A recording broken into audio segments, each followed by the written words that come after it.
the National Treasury and Economic Planning. We had started off the conversation with the intended sale of government's stake in Safaricom. You're talking about 15% of the ownership of the shareholding at Safaricom. So many questions coming from you. I want us to take a look at them relating to Safaricom and the transaction. Kenya is saying that, kindly ask the CS, the logic behind ceding controlling stake on such a crucial company that operates M-Pesa, which plays such a key role in the Kenyan economy. Kenyans should have been prioritized and sold the shares. He's talking about reducing the stake of the government. Of course, Vodacom would have a higher, Vodafone rather would have a higher stake of about 39% today. Who else? Zaki is saying, I am not sure you will see this in good time, but ask the CS why the shares can't be offloaded to the local shareholders so as to safeguard our sovereignty. Maybe we can take those two together. People asking, why not Kenyans? So, first of all, let me make it clear that even at the current arrangement, we didn't have controlling stake. Yep. But we had a stake, the government had a strategic stake in the Safaricom PLC, which stake is still there. The 20% is significant, and above all, we have come up with an agreement. We have put pen to paper on an agreement which has safeguarded the interest of Kenyans. And I would mention, one, the staff would not be, there would be no redundancy. The management and the management structure in terms of governance of the company still remains. The CEO will be a Kenyan, the chairman will be a Kenyan, and the independent board members, Kenya citizens will be the majority. So we basically still remain with the company in terms of actually the same way it was. And the legal framework still obtains. So the Vodacom had 40%, the government of Kenya had 35%, and we still had that controlling stake. And even at 20%, we still have that controlling stake because we have secured that in an agreement. Now, coming to the question why Kenyans were not prioritized in this, I believe that is asking that why didn't we sell the shares in the NSE, Nairobi Securities Exchange. A number of reasons. Number one, you would not get the value that we are getting today. That's number one. Because the prices, and I just indicated and demonstrated here, the prices in the market are much way lower than what is being offered. Number two, we are already having a live transaction that is coming into the market, the KPC. And so you would not want to also crowd the local in terms of liquidity.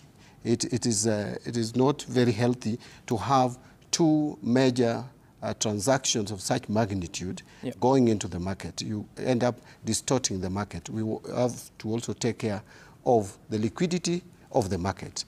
The other third reason is this block sale gives us a lot of advantages. First, the Vodacom will purchase, or rather will pay us in foreign currency, and that is helping in the stabilization of our currency. That's the dollar? Yes, in dollars. So that is also a benefit to the economy in the sense that you are getting more dollar inflows into the economy, and that would help in stabilizing the shilling with economic value to it. And then you have an investor here which has all the advantages in terms of capacity, in terms of resources, and in terms of expertise and knowledge in this business, because Vodacom has been in this space for long. So all these advantages combined would take you to the direction of concluding that this is the best value for money that we would have. Okay. Now, you said that you have reached an agreement, but once this sale has been executed, and now Vodacom will have 55%, which is extremely significant and a controlling stake, they can decide, the shareholders can decide to do something else to make sure that the CEO is not necessarily a Kenyan. What if they do that? You're forgetting that we have the laws of Kenya applying to this company. This is still a Kenyan company operating within our laws and the legal framework. And so you cannot just wake up and trash an agreement that has been entered into, because there are regulators in place. And there is even, the, I mentioned the CMA, the Competition Authority, the CBK. You cannot have that latitude. Even when they had 40%, they could not use the 40% at the disadvantage of Kenyans. Even at 55, it can still not, they can still not use that at their disadvantage of Kenya, because this is a Kenyan company. It is a company that is regulated within the Kenyan legal framework. So the shareholders cannot overpower that agreement? The only thing is that shareholders can recommend that we renegotiate the agreement. Okay.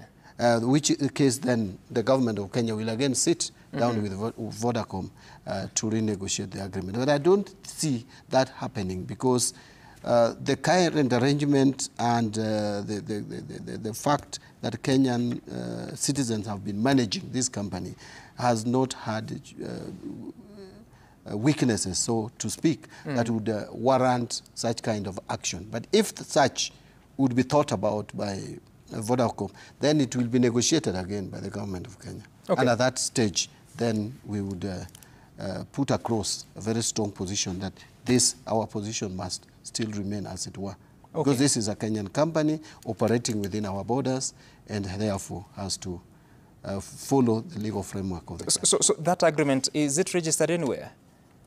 The agreement that we are arriving at. Yes. Of course, those are the processes that we will go into. That is why we have regulatory bodies. So all these processes, we have started the proposal initiation.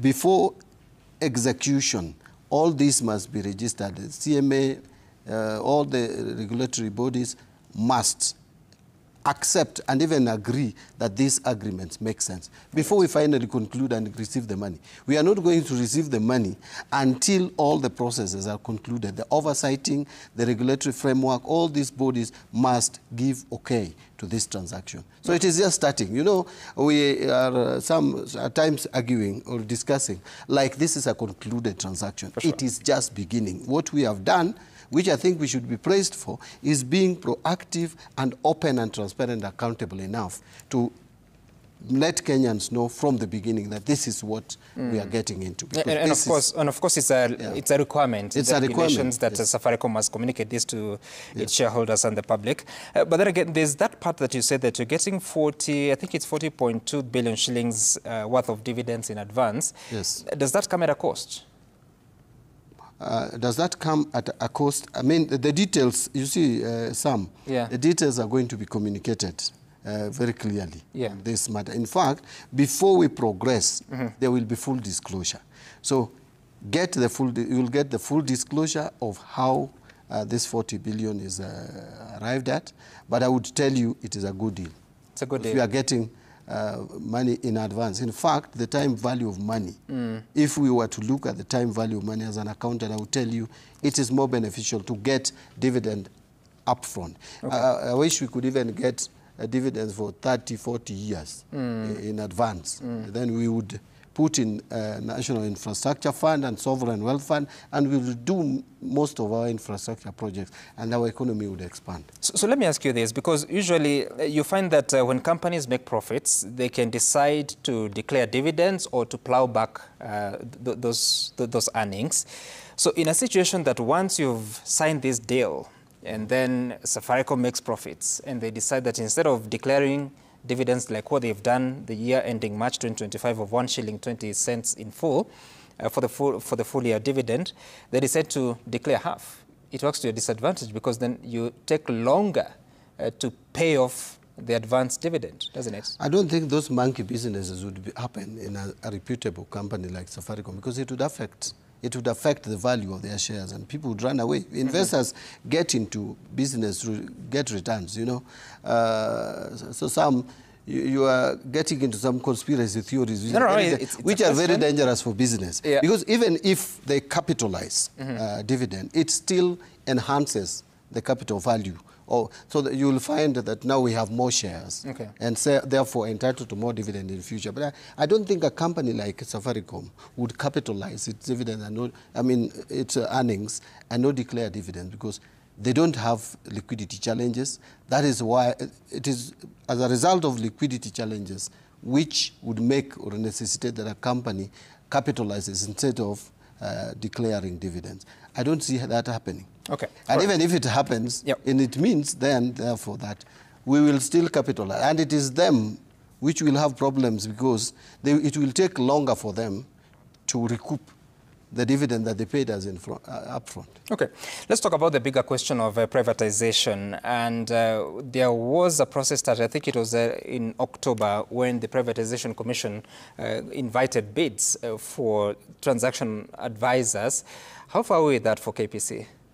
Well, KPC has progressed relatively well. If I knew that I was going to discuss KPC, I would have come with the latest update. But I know the transaction advisor has just been procured, and competitively so, because that is a process that has been done competitively.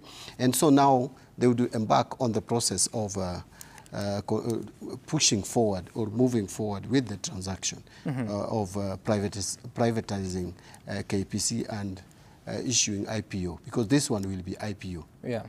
Yes. And in regards to the revenues that will be collected, you had said earlier that the National Infrastructure Fund does not require a new law, or rather a new bill. You just require to do a few adjustments and maybe regulations.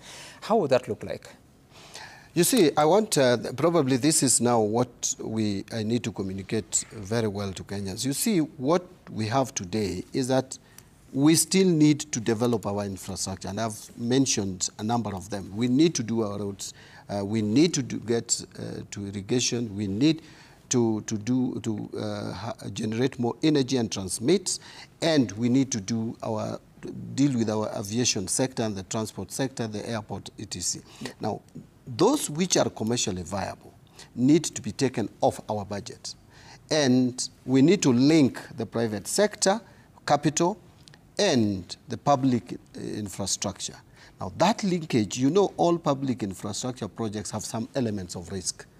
You need to de-risk that risk on public investment infrastructure to be more attractive to private investment, to crowd in the private sector capital into the public infrastructure projects. That you can do by setting up a fund. And this fund, National Infrastructure Fund, if well executed, which we will make sure is properly executed, will have seed capital, which therefore then would be available to attract private investments and blend the capital and invest in these infrastructure projects, which are commercially viable and which can repay, like toll roads, like energy sector and the rest. Now, this is going to be an institution.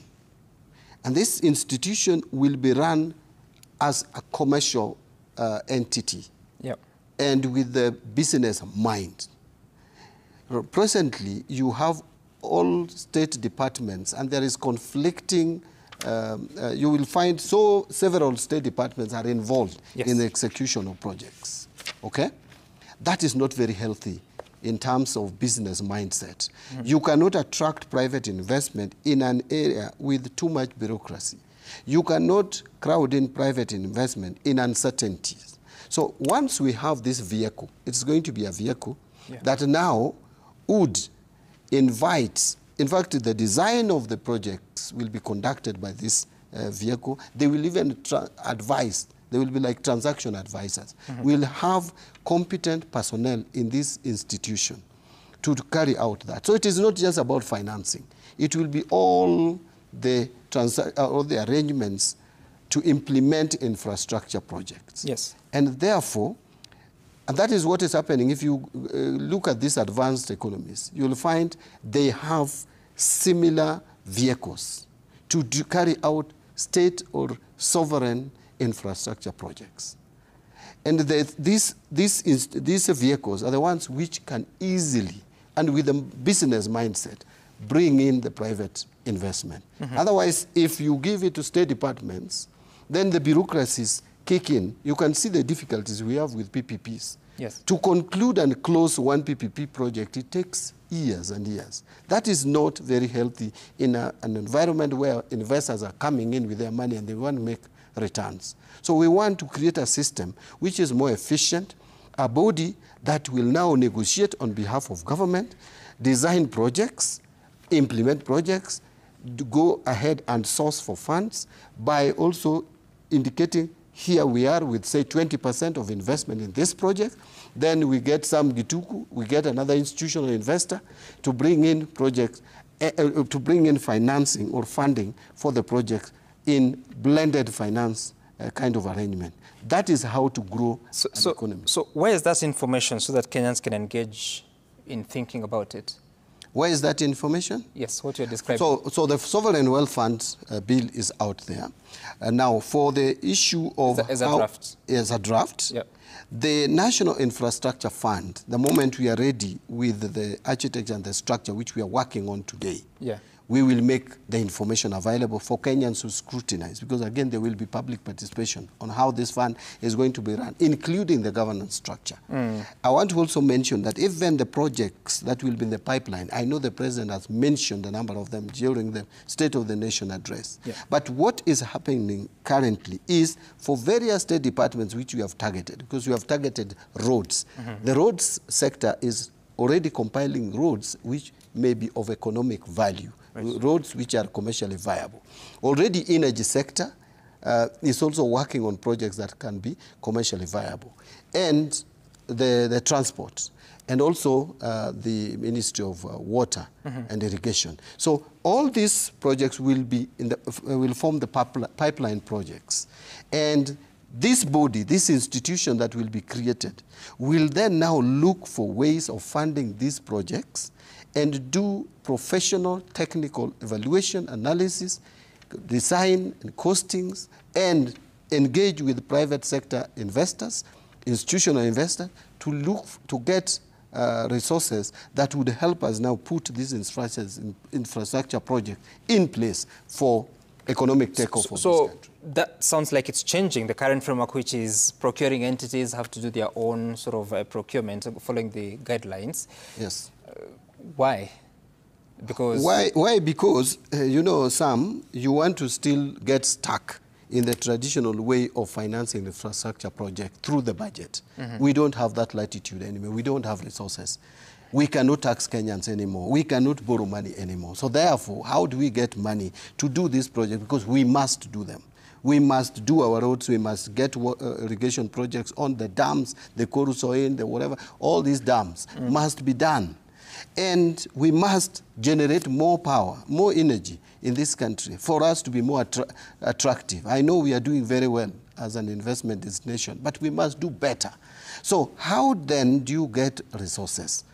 Those resources you will not get. There is no private investor who will come and engage with the government ministries and state departments, with the bureaucracies, with the inefficiency, and give you money. That is why you find even PPP projects, even though we have created a directorate of PPP in the under National Treasury, but still there is that government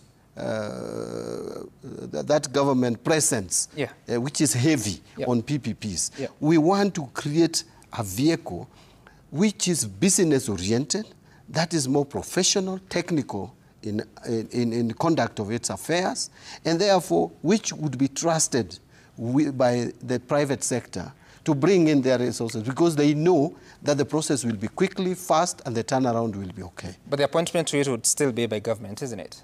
The appointment? Into it. No, but there will be a process. It will be a proper recruitment process. Okay. It will be a process. It will not be the normal way of appointing board members. It is, no, this fund must be run professionally. Otherwise, if it is not, then we will get back or go back to where we are. I think, Waziri, we'll bench that conversation until you have those instruments that you'll be using to establish it, and of course, that you look at the measures that you'll take into ensuring governance is well respected. Let's talk about, because recently, as you talk about the infrastructure fund, recently the president was launching the Rironi Mau Summit project. And he spoke about, I think the details from Kenya is about $863 million, equivalent to 112 billion shillings worth of a project. And it is under the public-private partnership to be constructed by CRBC. And after that, you have 28-year operation. Talk to us about that model, and also how you secure the interests of Kenyans, because it looks like this road will be tolled through and through. What about those people that cannot afford to pay the toll fees? Well, you see, what I would have asked you, Sam, to do is next time on the technicalities and how to toll the road, you would invite the CS in charge of roads. Yep. Because all those details, that is his work. They are the implementing, what do we call it, the procuring entity. Procuring entity, yeah. The contracting entity, actually, that's the word. The contracting authority. The contracting authority is KENHA. And they're the ones who do the technical aspects and the costings and all that, okay? And brings it to the DPPP committee through the directorate and all that. But what I would say is this, that we have a challenge with going to Western Kenya and even going to Uganda. And that challenge has been with us for donkey years. And I will tell you, I am one of the people who have been so frustrated using that road. Sometimes you take a day just between Naivasha and Nakuru. And it is not good. And remember when I went for the burial of the mother of the Speaker of the National Assembly, I complained about that road not having been prioritized for years, yet roads leading to other places, in fact I call it villages, have been prioritized. But I don't want to go into that politics. Now, this road has been costed and it has been found to be commercially viable. And therefore, there is a process begun, and this process has been so elaborate. In fact, this road would have been started before last general election under PPP model if it was executed properly. But somehow it wasn't executed properly, and that led us to lose over 6 billion shillings in paying the other contractor or the other contracting team. So now it has been contracted and it has been given to two contractors under PPP model. And the financing is, even NSSF is involved. And the costings have been done and they have been found to be realistic. I will tell you that most motorists will appreciate this road. Why? Because as you talk about the charges that may look high, but remember, if it remains the way it is, motorists spend more on fuel than what they would spend when they pay the toll charges. And by the way, Sam, I know you travel out of the country a number of times.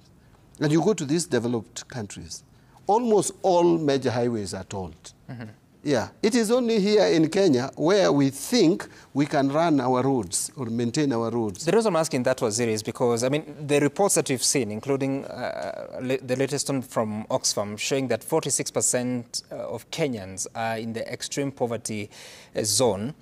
How are they supposed to afford roads which the government is supposed to be putting up using taxes that are collected from the same Kenyans? But we don't have taxes anymore that we can spend on these roads.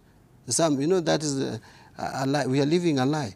The taxes that we collect should only now be channeled towards education, health, and other social services. We don't have enough money. We are paying over 48% of our ordinary taxes on servicing our debts. We made mistakes, yes, but the mistakes have been made. So we are here. Are we going to stop that we are not to construct roads because taxes, we can only construct our roads using taxes? And by the way, most countries don't use their taxes to construct roads and other major infrastructure projects. People, yes, many Kenyans are falling in the poverty bracket. That's a fact. But the bottom line also is that even if you don't toll them, those motorists will spend more on fuel because they will be spending hours and hours on the road. So which is which? The best is pay the toll and move quickly and reach where you are going. If it was business, you do it quickly. In fact, with the current arrangement, you end up losing more. You are not only wasting fuel, you will also waste opportunities. Because if someone was waiting for you to take goods and somehow they are perishable, you will lose all your goods on the way. So it is better, it is more economical, it is more pragmatic to toll the roads than allow Kenyans to take. Why not provide an alternative that is toll-free for those that cannot or do not? That's why I will tell you, I wish you spoke to Chirchir. Actually, I think there are some ways of providing some alternatives in some sections of the road. Oh, all right, fair enough. Yeah. We'll look for him and we'll speak to him. You can even call the DG Kenha and tell you how that road is designed. That's okay, Waziri. Yes. I was just hoping. Because there were questions around even Nakuru, how is Nakuru, and they could answer, they answered very well, and the terminologies they use. You know, I'm not an engineer, I'm an accountant, and you want to make me one. Waziri, but I saw that Nakuru, there will be things like, which look like flyovers over Nakuru, and there is underpass, and it looks very beautiful. So these questions you are asking, the answers are available, only that you are asking the wrong person. All right, we'll find the right person to ask those questions. I was just hoping that you'd have an idea because you are the custodian of all finances in this country in terms of But this is not finance, this is designed for roads. Designed for roads, but financing projects of the government. Yes. I thought it also touches on you because you have to be involved in most of these commitments, don't you? Which commitment?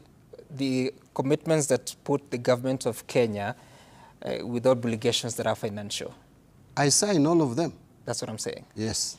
Now, let's talk about what we're witnessing. Like I said, 46% of Kenyans are said to be in extreme poverty, according to Oxfam. And in terms of inequality, globally, we are number 16, meaning that we are 16th most unequal society. Yet, continuously, we are talking about economic growth, GDP, 5% going up for over 10 years. How does that speak to reality, that the economy is growing statistically, but we're leaving Kenyans behind? What do you think we need to do to fix that? First of all, we must appreciate and understand that sliding into poverty has been a journey that has taken so many years, and it should have been reversed earlier. But it's never too late. It's something that we need to do now. So how do you do it? First, in any economy, you cannot start with what I would call micro or individual before you also stabilize macros. Because, you see, macro fundamentals can destabilize the entire economy. I'll give you an example. Last year, Sam, in February, when there were signs that Kenya government was going to default on repayment of Eurobond of 2 billion shillings, I mean 2 billion US dollars. Mm-hmm. That triggered panic, which then led to shilling depreciating to 160 to the dollar. That had a big impact on our economy, almost crashing our economy. Mm-hmm. The forex dwindled. You could not get dollars if you went to the banks. In fact, they were rationing. Now, I am just telling you how macro can destabilize the micro, can destabilize the individual. If you are paying fees for your child out of this country, I don't know whether you have one, you'd know and appreciate what I'm talking about. So the first step for a government where things are completely out of hand, like it has been in Kenya, or it was in Kenya, from 2021, 2020, after the COVID era, things have not been easy. In fact, it was about when Kenya was going to slide. It was not about if. In fact, you remember IMF had categorized Kenya among the 6 nations in Africa, or countries, which were going to default.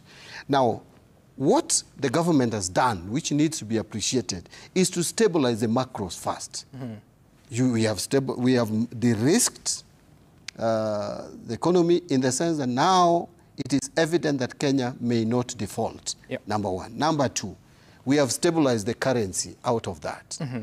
Number three, we have healthy reserves. Number four, the interest rates have started going down.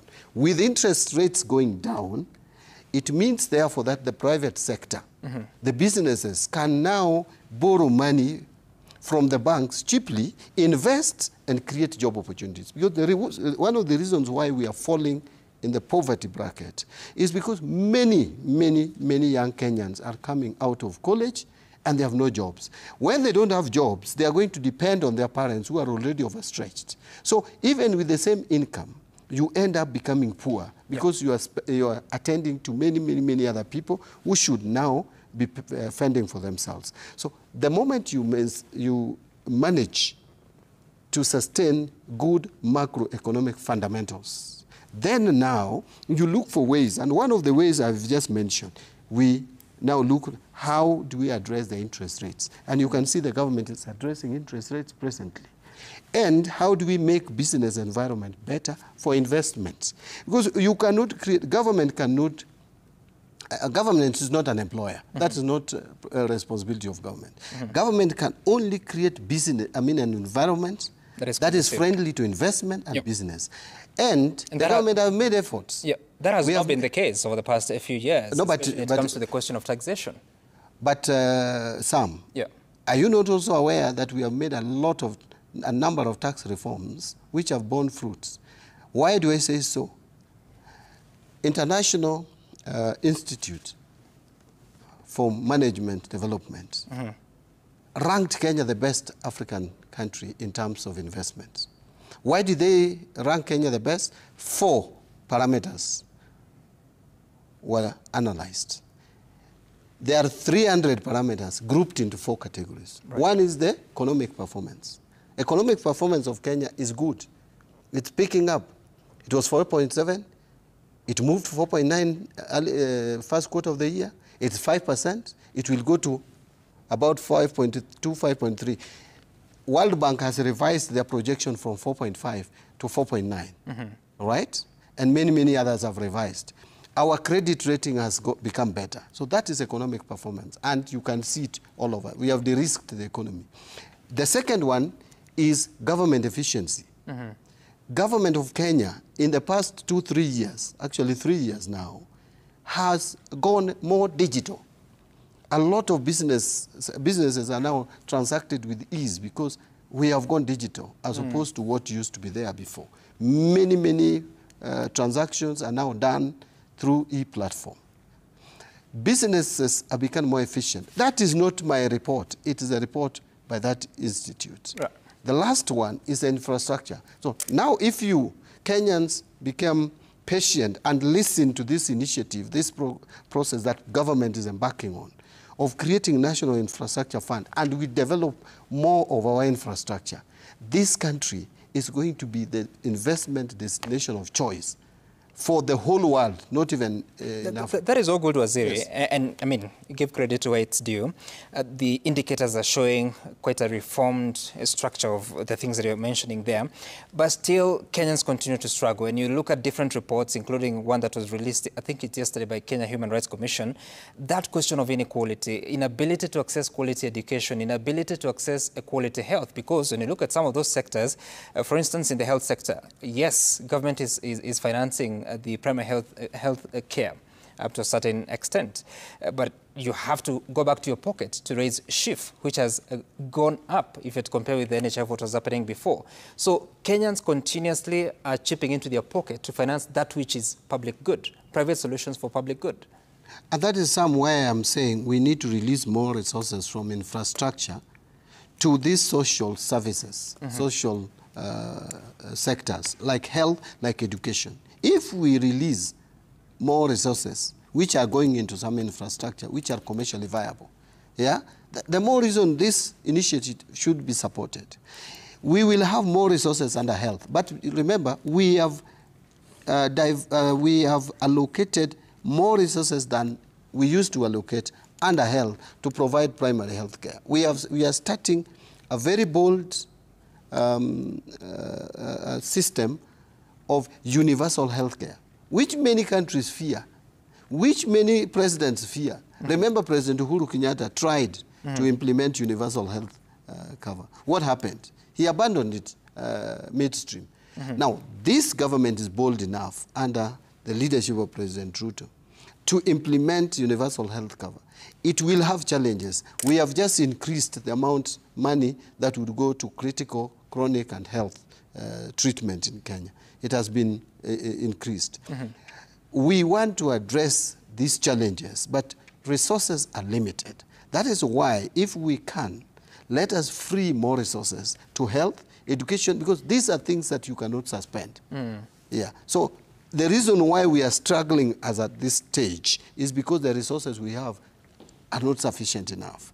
But if we free more resources into this, then we will provide primary health care completely. But remember, as it is today, Sam, we are trying our best to make sure that primary health care is free. Okay.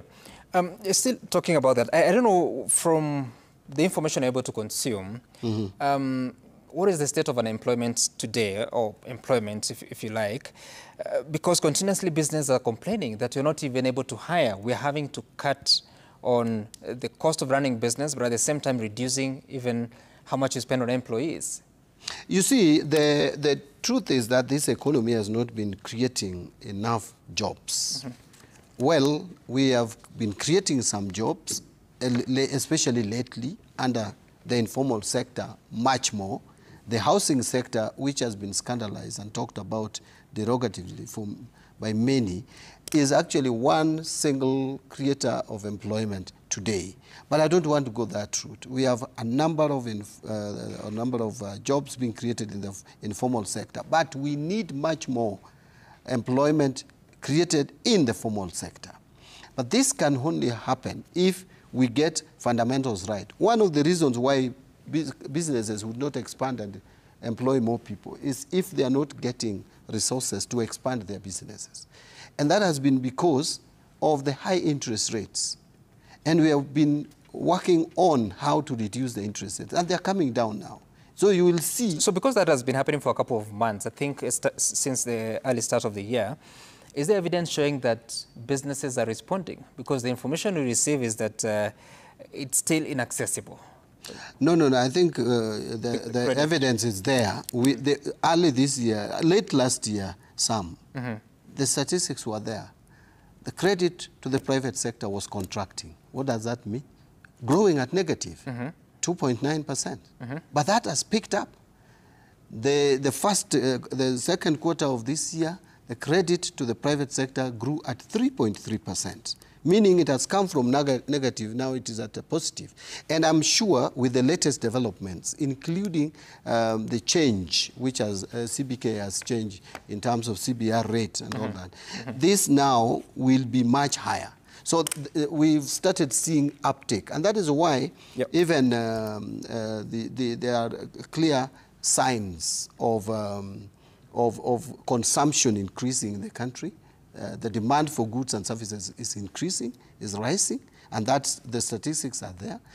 And so, what do we call this? They call it managers' PMI index, purchasing index. Yeah, the index has been showing that now the consumption of goods and services is rising.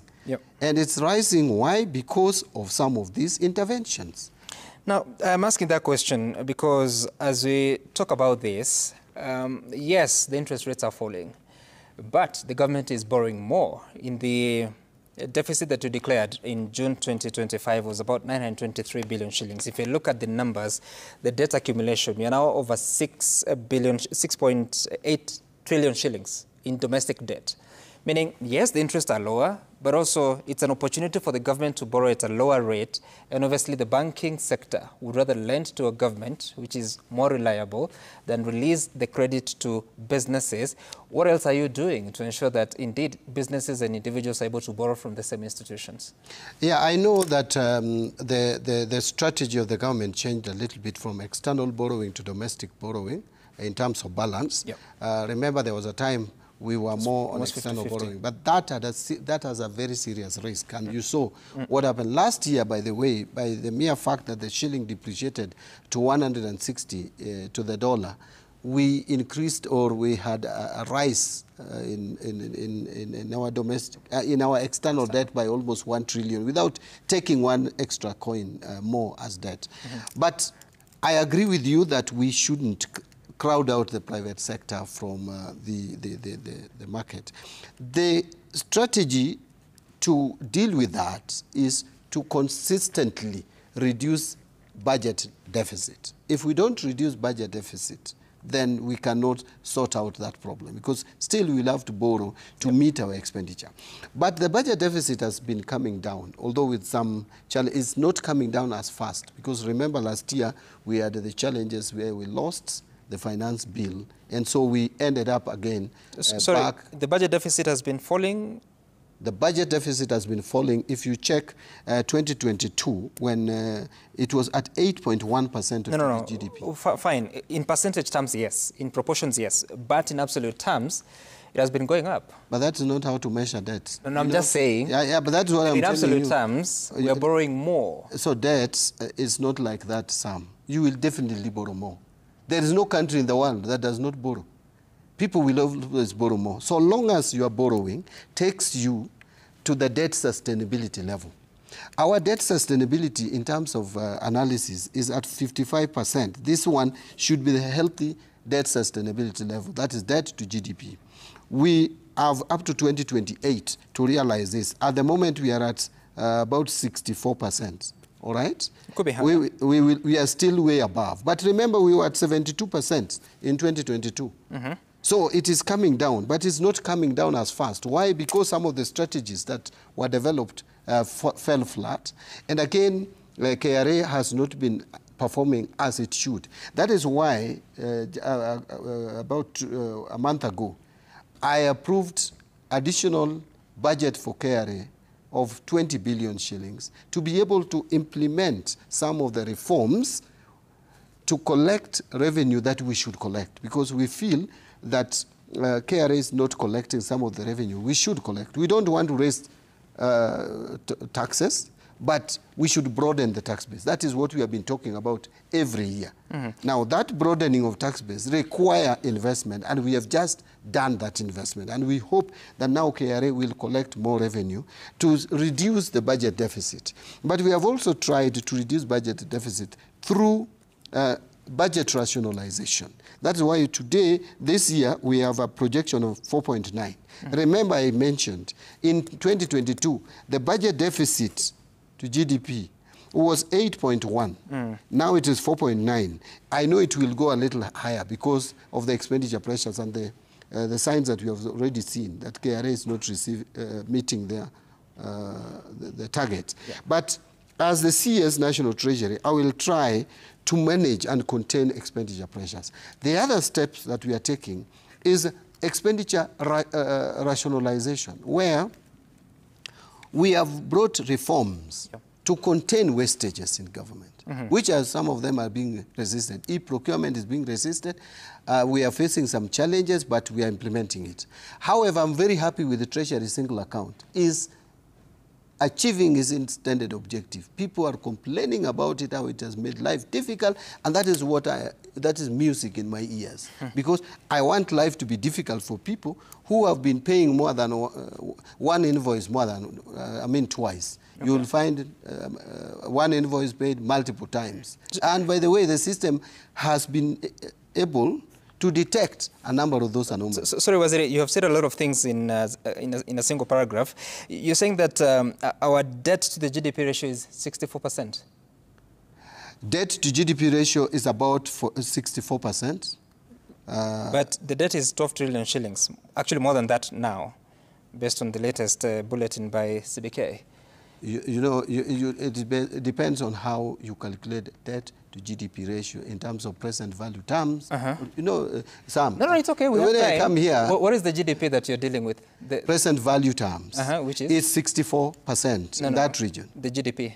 What is the size of Kenya's GDP? GDP, I think, is about 17 trillion shillings. 17 trillion shillings. Yes, 17. And if the public debt is 12, so 12 divided by 17, unless I'm doing the wrong thing, gives you 70.5%. No, our debt level in terms of present value terms is 64%. Okay? How do you calculate that? How you calculate... How do you get 64%? That's what I'm asking. That's why I'm telling you there is the value of debt in present value terms. You discount the debt. Which is? You discount the debt. So if I knew you were going to ask that question, I would have come to the exact GDP as of today, okay, and projected GDP, and the debts as it is today in present value terms, okay? So, because you see, Sam, the reason why, we are going to lose this discussion. Why? Because if you have a debt today, I don't know whether you want me to explain this. Yes. If you have a debt today of a Eurobond, okay, which is, say, $2 billion, let's say 200 billion, and is supposed to be paid in installments, there is what we call the present value of that debt today. the present value of that debt today, because this 200 billion, you will pay it as 200 billion. If you pay 100 billion 2 years from today, it will still be 100 billion. If you discount that 100 billion into present value, it will be about 70 billion or 80 billion or something like that. So don't just go and look at the debt in the book. So how much 12 trillion is the public debt in Kenya today? In terms of present value? Whatever terms. The debt is about 12 trillion. But if you discount it to present value terms, that's why I was telling you, next time you invite me, you want to ask me that question. If you discount it to present value terms? I would discount it and bring it to you. Oh, you don't know what it is? Yes. In present I would value discount it and tell you this is the net present, this is the present value of this debt today. Okay, all right. Okay. We'll follow up with you on that calculation because you see, it's a big question. The public debt is a big question that majority... You will not understand some public debt in that kind of... If you take it in straight line and get That's what I'm saying. That's what I'm saying, Waziri. That's a tech... So the simple answer is debt in present value terms, you have to do some calculations, some permutations, some arithmetic by discounting. Which I'm saying we will do, just not now. And then you report to Kenyans so that they understand. But what I want you to leave here with is that our debt to GDP has gone down from 72% to present about 64. And this 72% was also based on present value terms. Okay. If you take the absolute numbers, as you are putting it, it could have been higher. It could have even been approaching 100%. Okay, we'll hold you to it and we'll get back to you on those questions. Now, as you say this, there is a new way of accumulating debt and has also raised a couple of questions I'm sure you have been having from different personalities, both professionals and political leaders.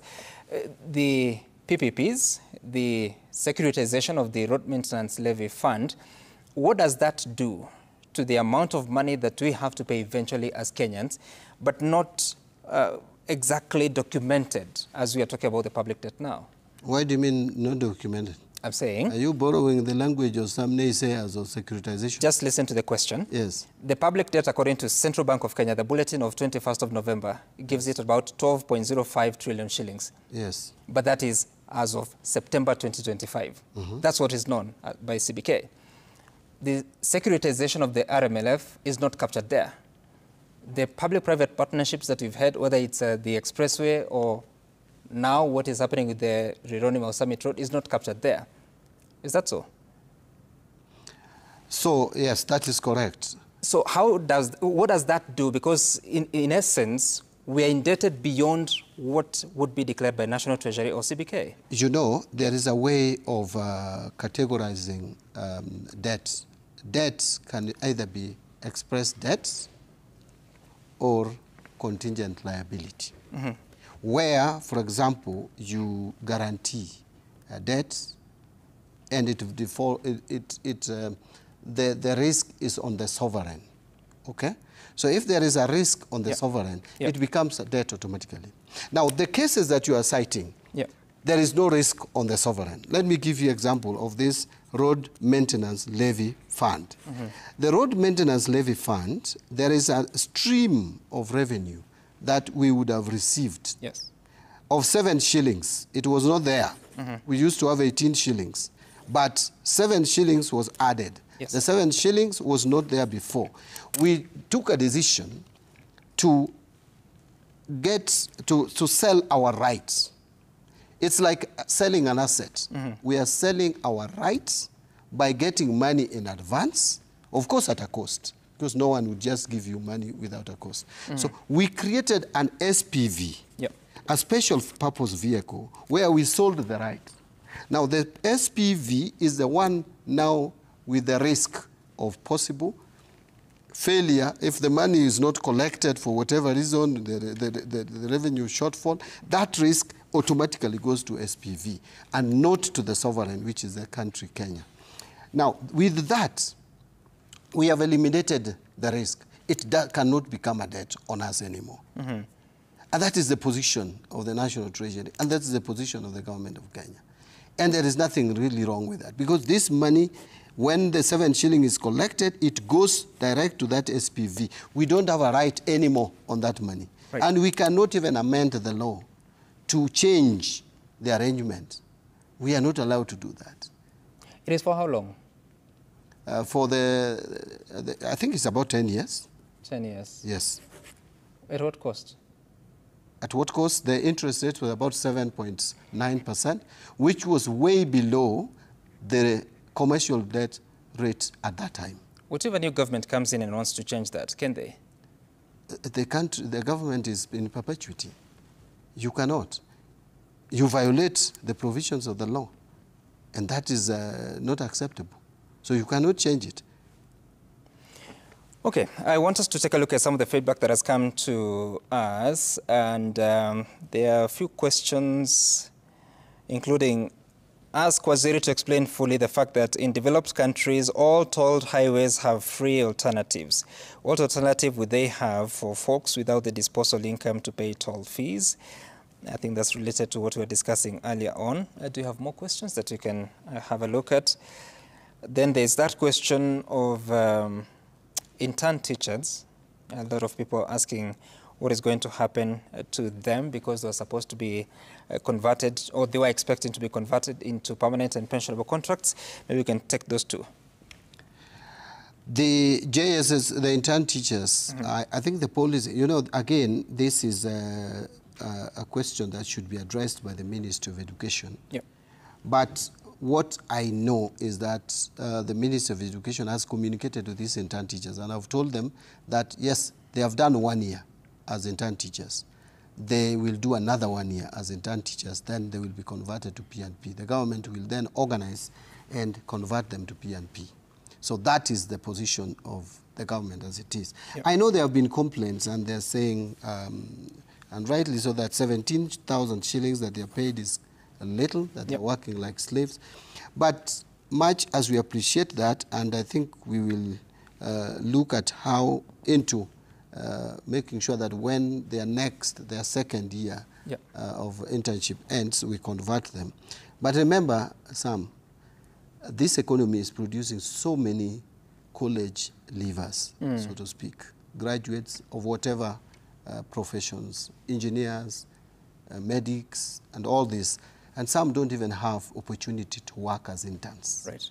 At least for teachers, there's that space for them to work as interns.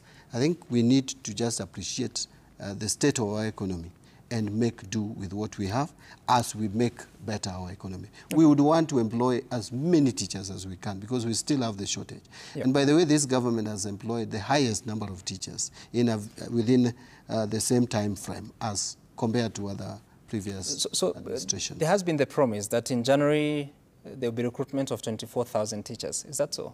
Does that stand as you speak?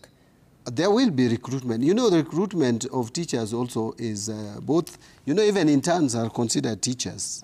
But there will be, the TSCs are working on figures, those who are going to be recruited P&P, those who are replacing, because there is also the replacements of teachers. Yes. So I may not have the data on how many teachers will be put on P&Ps, who will be brought in as interns, because we will bring in some other interns as we convert these interns to P&P, but not January. They will so the serving ones will have to wait for another 1 year. Yes, that is what the 24,000. That is what has been communicated, unless that changes. Yes. The 24,000. You're saying it's not given that there will be permanent and pensionable. There could be interns as well. There could be some interns taken up. Yes. Okay.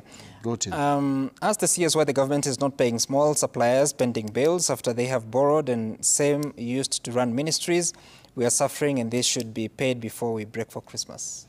We have basically like road constructors paid. Contractors. We are road contractors, sorry. Yes. Contractors, we have paid 80%. The 20% is being processed as we speak. And before we break for Christmas, I think the CS told me we'll be done by paying, the 20%. I know there are other suppliers. Yes. We had that committee which has now finalized its report, And I think we have about 155 billion certified for payment.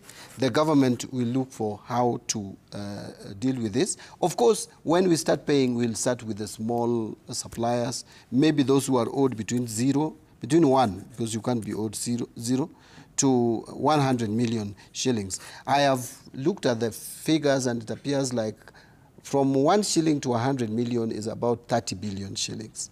So it is, and they are the majority. They are over 90% of the total bills in terms of numbers. So we are seriously looking into this. What responsibility does the government take? Because these are businesses that have struggled. They have had to pay loans at expensive rates because of the lack of payment by government itself. Sam, I agree absolutely. And this is one of the reasons why we have had challenges in the liquidity of our economy. Yep. And we are looking at how to resolve this matter. Remember, we are dealing with bills, some dating back to 2005. And you don't expect a government just to come in and fix all these. Well, yet, you know, our debt service cost is at almost 50%. B, we have expenditure pressures. You can see CBAs are coming, are maturing for implementation. Most of the CBAs which were signed by President Uhuru's government have now matured for implementation. Yeah? Look at the lecturers who are on the streets. Yeah. They were claiming money relating to which year? Up to 2021, not even 2022. And we have to meet that. We have to sort out the issue of teachers. We have to sort out the issue of medical health providers. And it is every sector, demand and pressure. And we have security sector. By the way, we are in an environment where we also are under attack every day. Al-Shabaab is around us. Okay. The security sector must also be looked into. So we are balancing all this. We are juggling all this. And with constrained fiscal space. That is why we are becoming innovative and creative in other lines like the infrastructure. Now, when we are looking at these bills, and we will definitely settle them, but let us not make no mistake. Okay. There's no government that can come in and solve all the problems that have been piling up for years. Okay. Some of these bills are 2005. And by the way, Sam, I am the most stressed about these bills. If you see people who are coming to my office, some of them come and break down, crying. You feel really bad. Okay. But you have to look for a way of solving this problem in a way that, A, you will not put the economy into further distress, and at the same time, you are also not discriminatory. Okay. You settle the bills with some kind of objectivity. All right. Now, 2 more questions before you close. What is the government doing about expenditure, wastage of public funds, for instance, endless delegations at State House? That's a viewer sending that question. First of all, let me put it this way. We are working on a number of reforms. In fact, I hope someone was going to give us credit for implementing so many reforms within a very short time, all aimed at reducing wastages in government. The e-procurement, you can see the kind of resistance, but it is aimed at reducing wastages. And I am happy a number of MDAs, a number of counties are already implementing e-procurement. Treasury single account is another one, which is also bringing a lot of changes and reforms in the use of funds. We are also carrying out certain audits. Ministry of Education, after conducting audit on capitation, have reported to us that they are likely to save about 4 billion shillings, which would have just been wasted. There is human resource information management information system that we have also implemented. We are integrating the payrolls. A lot of resistance again from the county executives, but that is something that I've said must be implemented. So we are carrying out a number of reforms. Now, on the questions of delegations to State House. State House, what is State House? What is State House, Sam? Does it belong to President Ruto? State House belongs to the people of Kenya. People of Kenya should go to State House. In fact, if we could have an opportunity of all of us going to meet the President at State House, the better. And by the way, it is cheaper to host delegations at State House as opposed to hosting them in hotels. Because we don't pay rent there. I mean, the president, it is a facility we have established. How much does Why should we have such a palatial building for only president and then probably his wife and children? It would not make sense. That place How much with does big it compound cost is to host those delegations. I don't know which delegation specifically you are talking about, because each delegation is hosted differently. No, it depends on the numbers. Let me give you a figure. After the Gen Z protests and just before you joined government, there was rationalization of the budget that reduced the State House budget to about 4.5 billion shillings. By the end of that year, the supplementary budgets that you had sponsored yourself, or rather taken to Parliament, the State House ended up spending close to 12 billion shillings. An increment from 4.5 to 12 billion shillings, that's more than 7 billion shillings. And it was not, let me tell you. And there was no capital expenditure. It was recurrent. You see, Sam, let me also put it this way. You know, sometimes I need to check those figures. They are contained in the report of the control of budget. I will check it. For the full year ending I will check, because I will check if that is what is contained. Yep. But the bottom line, I cannot deny the fact that we did not increase the budget for State House. Because, you know, that the reductions and the cuts that followed Gen Z and Revolt were just done across board. Actually, there were a lot of mistakes that were made. I even spoke to my team at the National Treasury, because we even decided to cut rent. The National Treasury cut rent for government offices. How do you cut rent? And rents are already negotiated, you know? Yep. So there was no proper rationalization. So in my view, this is what the budgets, the way we do it today, is to rationalize and explain, and that's why we are doing zero-based budget. If State House requires 10 billion, and it has justified the 10 billion at the sector hearings of security, because it's part of security installation, we will give them 10 billion. But if they only require 5 billion, we'll give them 5 billion. So the budgets are compiled, prepared, and approved at the sectoral hearings, and then brought to us to consolidate and put together and rationalize. So that's the only thing that we do. So it's not wastage, it's essential. There is no money that we give to be wasted.